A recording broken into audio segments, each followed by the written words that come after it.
Bonjour à toutes et à tous, on se retrouve aujourd'hui pour une toute nouvelle vidéo. Et oui, on rebuild un PC XP. Pourquoi? Eh ben en fait, pour moi, j'étais pas satisfait de ce build. Première chose parce qu'il était en full SATA et que ça a créé des problèmes sur les jeux XP. En fait, les jeux, ils se lisent du coup, hein, ils lancent le jeu. Mais vous savez, un CD, ça se stoppe. Par exemple, quand tu es dans un jeu d'aventure et que tu cherches pas une zone. Mais quand ça va vouloir charger une zone, bah, ça va chercher un lecteur IDE et ça va pas le trouver. Il y a le problème sur pas mal de jeux XP, donc bon, c'est pas grave. J'ai décidé de changer de machine et de plus utiliser du 775. Parce que le 775, pour moi, c'est trop récent. Pour moi, l'ère XP, c'est soit un Athlon XP, du coup, enfin tout ce qui est AMD 64 et Athlon XP, et ça, en Intel, parce que j'ai pas de. J'aimerais bien avoir un Athlon 64 ou un Athlon XP, mais j'en ai pas. Enfin, j'ai les processeurs, mais j'ai pas de carte mère qui vont avec. Donc on va partir sur un Pentium 4 en 478. Ouais, et on va enfin avoir de la GP. Donc, on aura une petite carte graphique qui va aller avec ceci. C'est une Radeon 9000 de 128 mégas. J'ai pas mieux, c'est peut-être une GeForce 4 qui fait un peu mieux. Vous savez quoi, on testera dans la vidéo laquelle fait mieux, mais je crois que ça c'est la meilleure que j'ai, me semble-t-il. Et alors, évidemment j'ai préparé les trucs. Un magnifique disque dur de 300 Go, 320 en IDE, hein. Comme quoi les derniers disques durs vidéo étaient vachement performants et en plus celui-là il a pas beaucoup d'heures et tout sous un solide Windows XP professionnel. La carte son intégrée suffira. Alors qu'est-ce que c'est ce PC? Parce que là vous vous dites c'est pas un design normal. Normal. C'est parce que c'est pas un PC, c'est un serveur. Ouais. C'est un Dell PowerEdge 400 SC, donc en 478.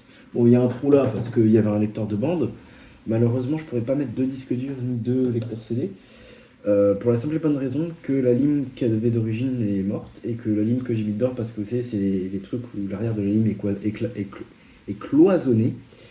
Et bah, du coup, j'ai pu en mettre qu'une que j'avais et qui avait des câbles trop courts, donc je peux brancher qu'un lecteur CD et un lecteur et un disque dur. Pour l'instant, elle est dotée de 512 MO de RAM, mais c'est de la ECC.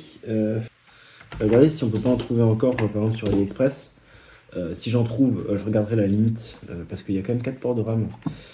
Tac, DDR1 et CC. Là, le bon coin qui ne marche pas quand j'en ai besoin. Donc il y a une magnifique erreur technique.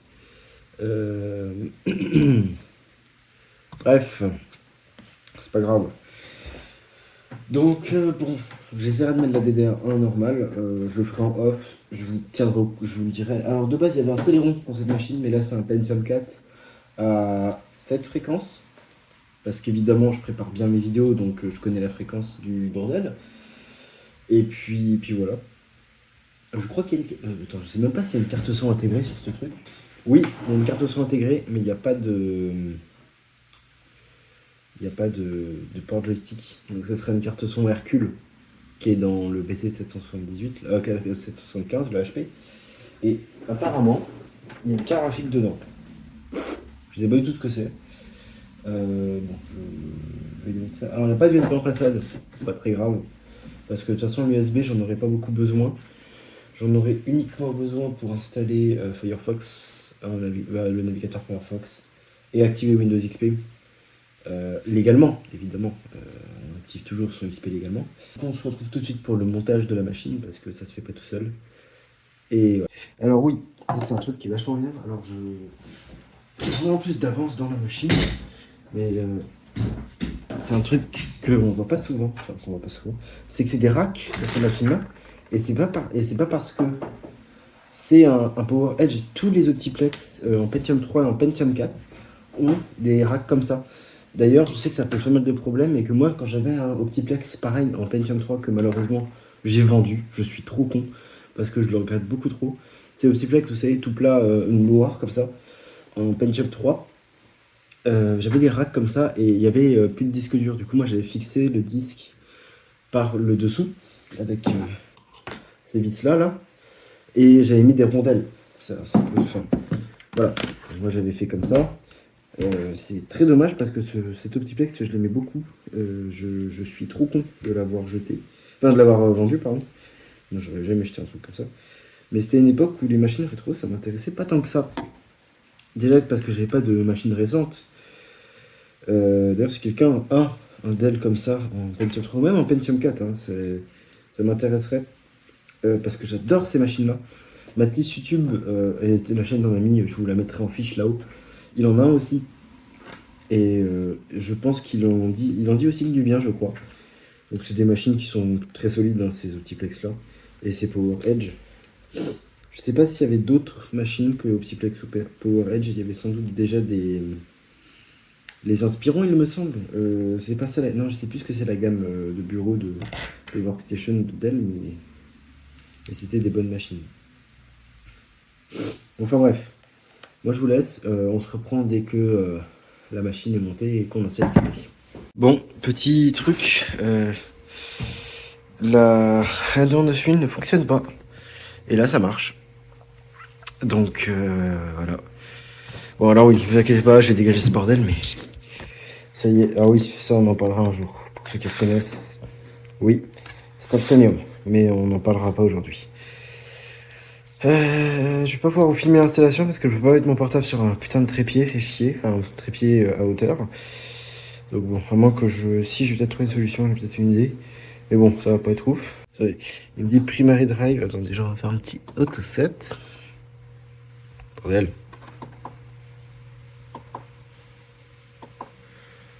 Oh, bon. Alors qu'il y a un magnifique disque dur de 300 Go juste ici. Je ne sais pas pourquoi il veut pas le trouver. Tac, je teste avec un autre disque dur de 120 Go. Alors ça m'a l'air d'être bon, c'est juste qu'il n'y a pas d'OS sur le disque dur, donc je hot-swap le disque.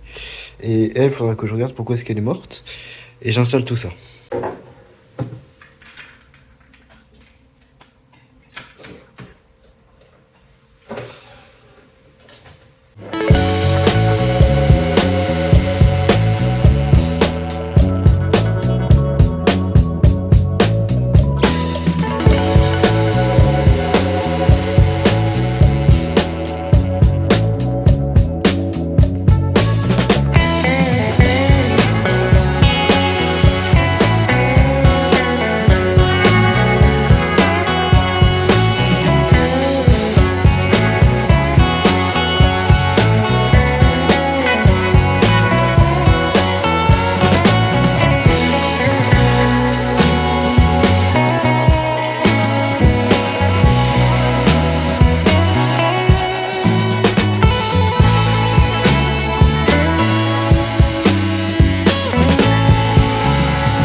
Je décide maintenant de tester quelques jeux, dont Need for Speed Underground 2.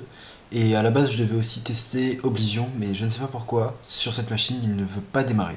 Donc j'y jouerai sur un autre PC, il n'y a pas de souci là-dessus. Donc à la place d'Oblivion, je teste GTA San Andreas, et comme la dernière fois, j'ai fait la même erreur, j'ai mis la bonne résolution, mais en 16 bits, donc évidemment les couleurs sont pas très propres.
Enfin, moi je pourrais vous dire bonjour parce qu'aujourd'hui on est le 1er février.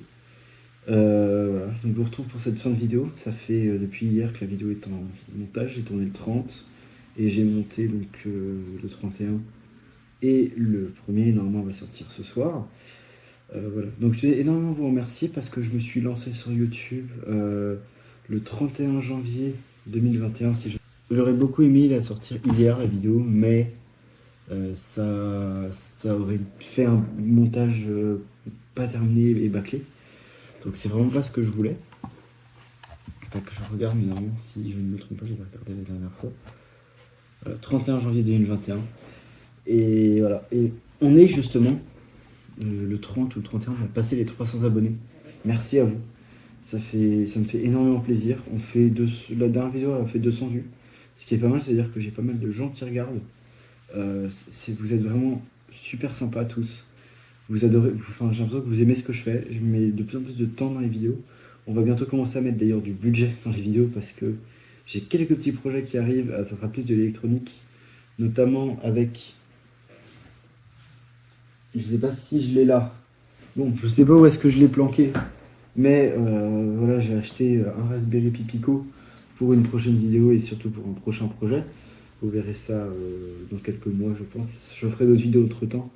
Mais c'est un projet plus axé sur l'électronique et sur la fabrication. On va utiliser de l'impression 3D normalement.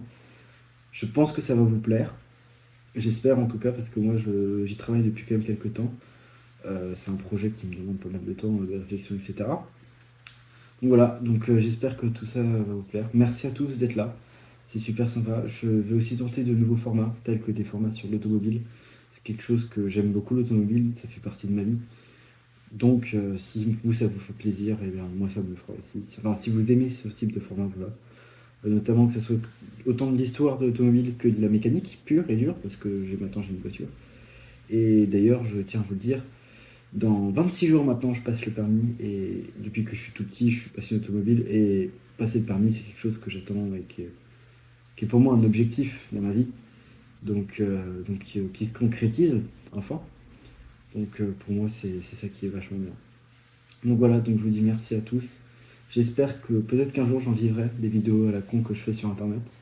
Peut-être plus jamais, et qu'importe, parce que je pense pas que je m'arrêterai. Donc merci à tous et merci d'avoir regardé cette vidéo.